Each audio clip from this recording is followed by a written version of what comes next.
We got a busy one today. Woke up, hauled that truck to the scrapyard. Thought my daughter's softball game was at 1. Turns out it's at 11. It is now 10 o'clock. So, ran home, dropped the truck and trailer off, going to the softball game. After softball, going to the junkyard. Gonna try to get some axles, motor mounts, struts, just everything that we might need for the team show. And then I think I'm gonna go buy another car. I found a 89 Ford Escort, and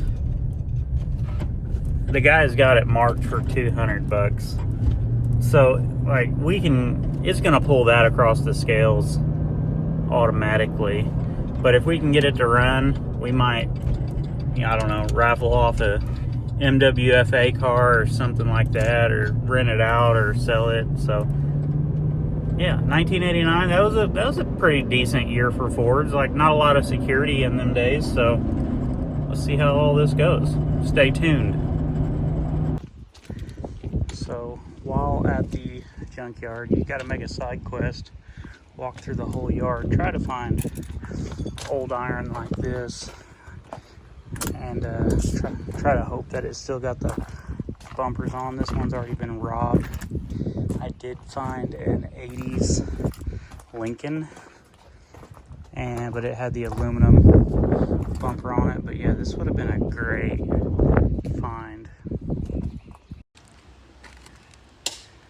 2006 Town & Country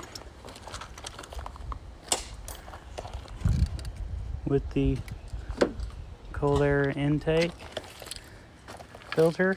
You know, this van was probably spicy.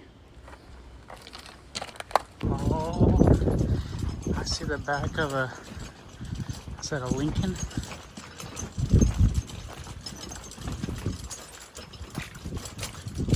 Oh, it's a caddy, but it's compact. I have no idea what the front bumpers on these look like. That looks like a fucking pointy, but it's bent. Maybe. You know, the thing I hate the most about junkyards is you always forget a tool. And once I got that bumper off, I found me a W-body, started working on it, and realized I did not bring my pickle fork. And a pickle fork is really helpful in the event of removing tie rods, ball joints, and just things like that. You just shove it in there, beat it with a hammer, and it just pops it right out. Without it, it pretty much makes removing struts impossible. So I walked around the yard, tried to find a W body that maybe had the struts pulled and still had the axles in. I did not. Eventually I gave up, and I remembered a friend is selling a Lumina for $450, and it's 2 hours away. So I started like pricing struts and axles and all that in my head, and I decided to leave the junkyard, and I'm gonna go get my car trailer hooked up again, and I believe I'm gonna go buy a car tonight. I'm here in the shop.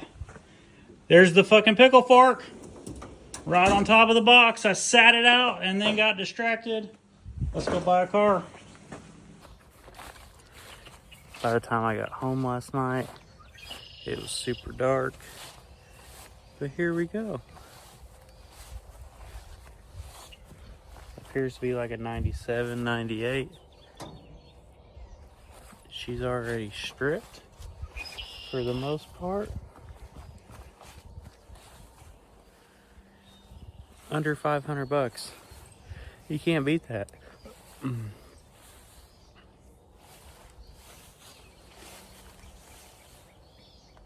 So yeah, this seems like a great time to end this video. I'm gonna get this unloaded. Gonna hook up the horse trailer, take the wife to her horse lesson, and then maybe this evening start taking the axles and everything I need for the team show off here. But yeah, like, look at that frame. So yeah, if you guys like these videos, want to see more, hit like, hit subscribe, tell your friends. You know, buying cars is expensive. And if you go to SeatGeek and use promo code Marles, you can save $20 off your first purchase. Then you can go use that $20 at my website, clutchmarlesmotorsports.com. Let's go.